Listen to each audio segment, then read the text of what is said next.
मेहमानान इकराम, जज साहिबान और मेरे प्यारे साथियों, अस्सलाम वालेकुम वरहमतुल्लाहि वबरकातुहू। मेरे किस्से का उन्वान है जगह जी लगाने की दुनिया नहीं है। किसी जमाने की बात है, एक बादशाह था जिसे अपनी रियासत में नित नए खेल पहेलियों के मुकाबले करवाना और कामयाब होने वालों को इनाम और इकराम से नवाजना बहुत पसंद था। कभी कुश्ती, कभी तलवारबाजी, कभी घुड़सवारी तो कभी तीरंदाजी। उसकी रियासत में ये सिलसिला चलता रहता था। एक सुबह जब बादशाह नींद से बेदार हुआ तो बहुत डरा और घबराया हुआ था। न जाने क्या सोचकर उसने अपनी रियासत में ये ऐलान करवाया कि कल सुबह जब मेरे महल का मरकजी दरवाजा खोला जाएगा, उस वक्त जो शख्स महल के अहाते में दाखिल होकर जिस चीज को हाथ लगाएगा वो उसकी हो जाएगी। इस ऐलान को सुनते ही लोगों में खुशी की लहर दौड़ गई, चहमगोइयां शुरू हो गई। किसी ने कहा मैं तो सबसे कीमती शय को ही हाथ लगाऊंगा।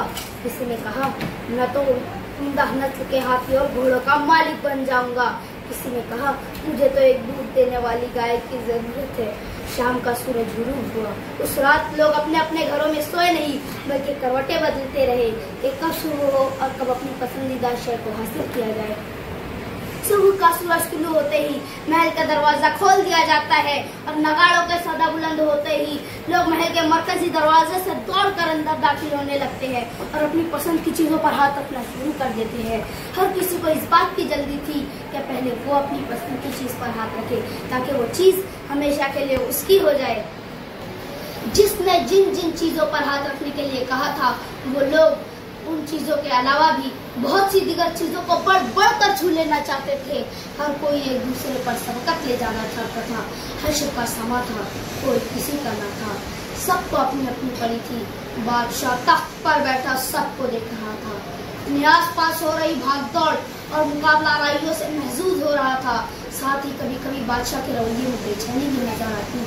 उसी दौरान भीड़ में से एक शख्स आहिस्ता आहिस्ता कदम बढ़ाते हुए बादशाह के पास पहुंचता है और उस पर अपना हाथ रख देता है। मनादी ने सदा बुलंद की, अरे इसने तो बादशाह सलामत पर हाथ रख दिया है, अरे इसने तो बादशाह सलामत पर हाथ रख दिया है।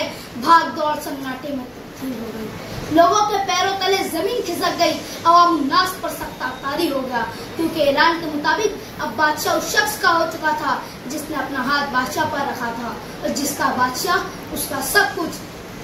यकीनन उस रोज बादशाह ने ख्वाब में अपनी मौत को देखा था और ख्वाब खुदा से इस तकरीब का इनेकाद करवाया था ताकि उसका सब कुछ लुट जाए और वो दुनिया के झंझट और जंजाल से बरी हो सके। दूसरी तरफ वो शख्स जिसने छोटी मोटी चीजों पर नहीं बल्कि बादशाह पर अपनी निगाह जमाए रखी थी। दोस्तों और साथियों, इस कहानी से हमें एक नसीहत मिलती है और एक इबरत मिलती है।